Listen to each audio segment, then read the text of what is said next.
You're listening to the Dre Area Sports Show, live on YouTube and X. Make sure to like, share, and subscribe. So we talked about an interesting stat about Kyle Shanahan, and here it is right here. Kyle Shanahan has never been Coach of the Year. Is this valid or disrespectful? I think it's neither, because we've come to find out that Coach of the Year is typically like, it's sort of like the comeback player of the year, but for the coach. It's like, look at what this guy did with the shittiest team possible, or the biggest surprise team, and here's the coach. The biggest turnaround. And so I don't think that Shanahan is a guy that, he's been successful for a long time now. If he got them to the Super Bowl on his first year, that's Coach of the Year status. But I think Coach of the Year status comes if he was to have a year like this year, where they have a team that's considered to be less talented by a big stretch, and somehow gets them into the Super Bowl and win it, possibly. Like, that has to be an option for Coach of the Year. I don't know what is going on with my camera on this website. For some reason, it's jacked up. But yeah, that to me, like, taking a team like this team this year, with all the veterans that were let go and all the cash that we had to eat in order, as far as like, just gutting this team to trying to get back under the, with the whole Brock Purdy situation. I think that would be something. I don't think he gets any credit with a roster like we've had the last couple of years. He doesn't. A lot of them will be like, oh, anybody could win with that roster. So it's not a big old deal. You know what I mean? Let's look at some of the recent winners of this award. Oh, what the hell is this? Oh. And you look at some of these guys, right? Obviously, Sean McVay, how we turn them around. We look at Kevin Stefanski. He's won that twice, actually. But in 2023, they had the best defense in the NFL. And they got into the playoffs on a team that was not supposed to do anything. Brian Daboll, I think he should be fired by now. But he turned that team around. They had a magical year. Kevin O'Connell. They were already successful. This past season, they were borderline dominant successful until they got to the playoffs. And then Sam Darnold turned back into a pumpkin. But Kevin O'Connell, he turned that thing around. So he won that. And you see John Harbaugh and Jason Garrett, Ron Rivera, but a lot of these teams. It's amazing that you don't see Andy Reid on any of those. You don't see Andy Reid. Why? Because they're already successful. Yep. He has talent around him. And so it really goes to the guys that have to step in and turn things around for the organization. And that's why they win that Coach of the Year. Could he win it this year, like you were saying? I think so. I think there's definitely a chance for that because of all the rookies he's got, but probably not, because they'll say, well, he's got McCaffrey, he's got George Kittle. Yeah, they're still going to downplay him. Yeah, exactly. You got Nick Bosa, Fred Warner. But I think here's the thing when it comes to the Kyle Shanahan. Here's some of the things that I don't like when it comes to Christian McCaffrey. People ask him, are you going to kind of manage McCaffrey's load? And what's his answer? Christian's going to do what Christian does. No, he doesn't. You're the coach. You don't have to put him in. You control him. And I think that's kind of a cop-out to say, well, Christian's going to do what Christian's going to do. No, you're the fucking head coach. And you're the borderline general manager at this point.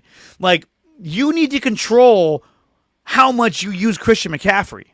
It can't be this 85-15 bullshit.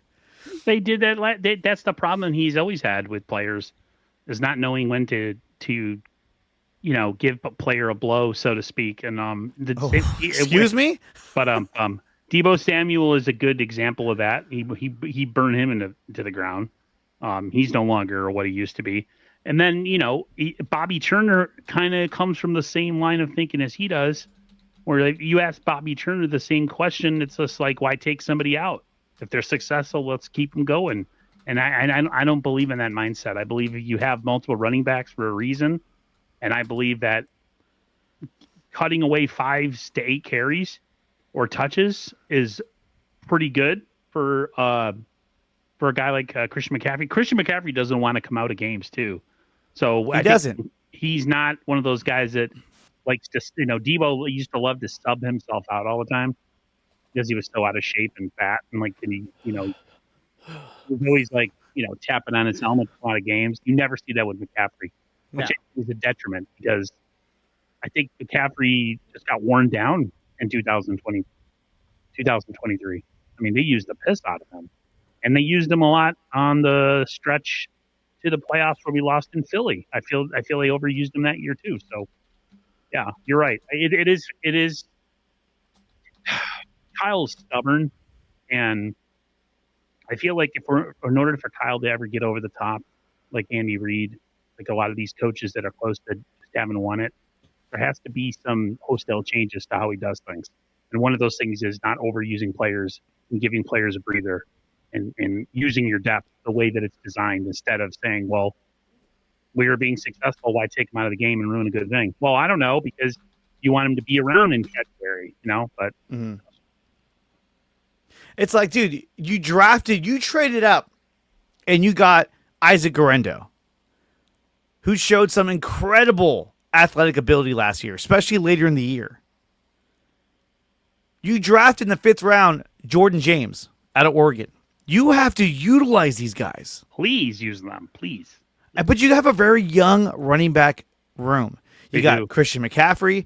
You got Jordan James, who's a rookie. You got Guerrero, who's a second-year player. And then you got Patrick Taylor, who's like, yo, I'm here because I'm experienced. I don't find Patrick Taylor to be anything. I'm not buying No, I don't either. And so that's why it's like, look, I get it. Christian McCaffrey he means a lot to this team. He means a ton to this team. And we're going to talk about that in just a few minutes. But at the same time, it's kind of like, look, dude, you have to manage his workload. You cannot do what you did to him in 2023. You can't. After having bilateral Achilles tendonitis, you can't just say, here we go. Go, go, go, go. Give it to CMC. Give it to CMC. No, you have to manage his load. And I want to see more of Jordan James. I want to see more Isaac Guerrero. And if we get leads in these games against easy teams, then we have to lean on guys like Jordan James and Isaac Guerrero to put these games away. Give Kyle Juszczyk a carrier for. I don't care. Oh, Kyle Juszczyk. But what do you think? Do you want to see more? Yeah. Do you want to see more of the other running backs? Yes, absolutely. Absolutely. Why? Because it elongates the 49ers' depth, and it gives guys like him a breather. So in February, when we need him to be that all or nothing back that we had him in 2023 and down the stretch, you got to have him be fresh. Yeah. I don't understand the mentality of using one player and sacrificing the rest of your depth. And every year they always have this issue where they blow through all the running backs. They do. So, and you know what? Mike Shanahan was also guilty of that. Yeah. Shanahan would just run through his running backs. But he always found new ones. He found Reuben Drones, who had one good year. Obviously, Terrell Davis. His career was pretty short, but still, he found him.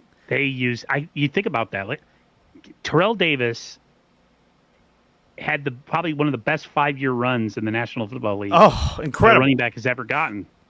But he was a unfortunate sacrifice of the Shanahan and Bobby Turner way of doing things, which is if a guy's successful, keep running him. He's injured? So what? That's okay. Just run it off. And then you have all these like fresh young backs that could come in. Like Isaac Guerrero, I would love to see his maturation from last year into this year. Mm-hmm. I don't know if we're going to, Dre. I just don't know. Kyle, I love Kyle and John. I love what they built, and I love what they've continued to try to bring in and make a team that's worth, has a chance to compete every single year. And I'm all good for that. I'm kudos to the both of them. But Kyle has these things that are preventing him from being that other level of head coach. Yeah. And one of those things has to do with the fact that he doesn't know how to manage his depth and give guys breathers through the course of the season. He takes advantage of people, and he doesn't know how to. I just don't understand. like you said, you're up in a game. You're up, 12 points in the fourth quarter.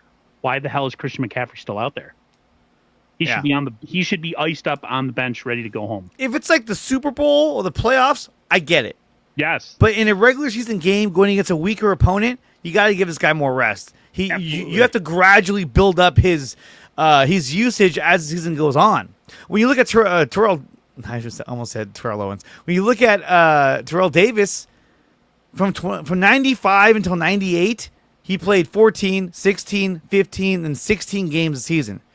His last season in 98, where he played 16 games, he rushed for just over 2,000 yards.